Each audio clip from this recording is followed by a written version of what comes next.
Oh, that's great. Why don't we shift to the next topic?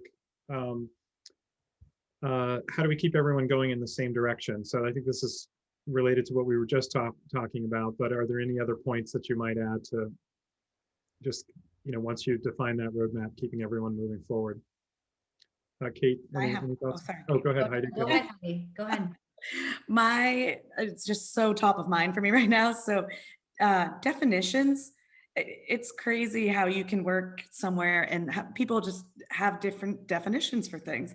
So I think proper documentation, having those definitions lined out, everyone's on the right page, same page, right from the start is so important.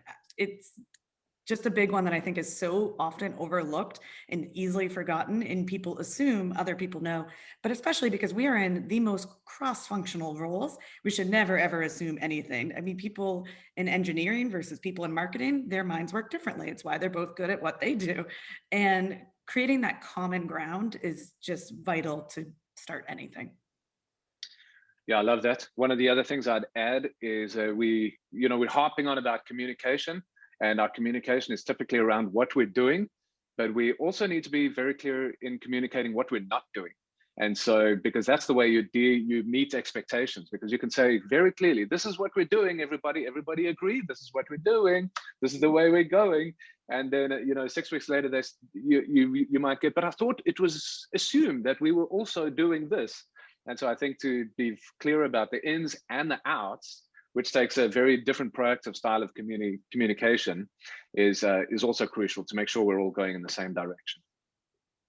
Yeah, I think Heidi brought this up earlier, is defining roles. When it sounds like we both had the same experience when we came onto our teams, is that there were catch-all positions, and having to really define those. Because it can be really gray lines between some marketing positions, some finance positions on people, and at one point you could have helped out with something, and then it just permanently becomes that person's one of their tasks. And I think it's clearly defining it. And then between teams, it's just over communicate. You have to over communicate with people, confirm, and also thinking of others when you're in those meetings that you're like, oh, this is going to absolutely impact them. I have to let them know that this is coming. And it's, that's what builds good partnerships, is saying, I was in this meeting and this came up. Do you know about this? Are you aware that this is happening? And, can you tell me more about it? Because I think it also will impact me. And it just really thinking the best of everyone you work with. Is I know we can get into these tracks where it's like, oh, well, this marketing person just cares about this lead thing, and I'm in sales and they just care about selling and they don't care about, what I'm doing. And it's just really making sure you're thinking the best of people. We have this thing at Brightcove, one team, #1team. And it's something that we really have come to embody. And we want the best for everyone. We enjoy working with the people we do. And it's really important to think of those other people, and not just stay in the silos. You have to break that down, because it just works better for everyone else. And if we're all, over communicating, we all understand our roles, then we're going to all be driving in that same direction. I love the coming back to our process maturity topic from earlier. Our teams did a book study last year, and they read the Checklist Manifesto, which is a great book. I mean, yeah, you know what it's. I mean, it's just about a checklist, but checklist, the humble checklist, is surprisingly powerful. And I'm just so thrilled at how the team has taken the notion of a checklist to heart.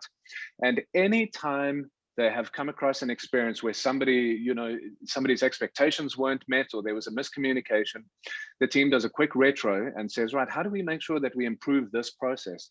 So this actually happened last month, and the team said, all right, what we need is a checklist to help us make sure that we communicate to everybody in a consistent fashion. So the team put together a communication checklist for anything that we're working on. So now they actually say, all right, we've got a new topic or a new sprint or a new project or whatever.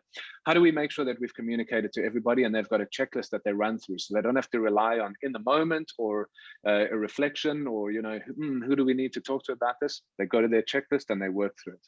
I think just, again, it comes down to repeatable processes that you can refine and improve over time.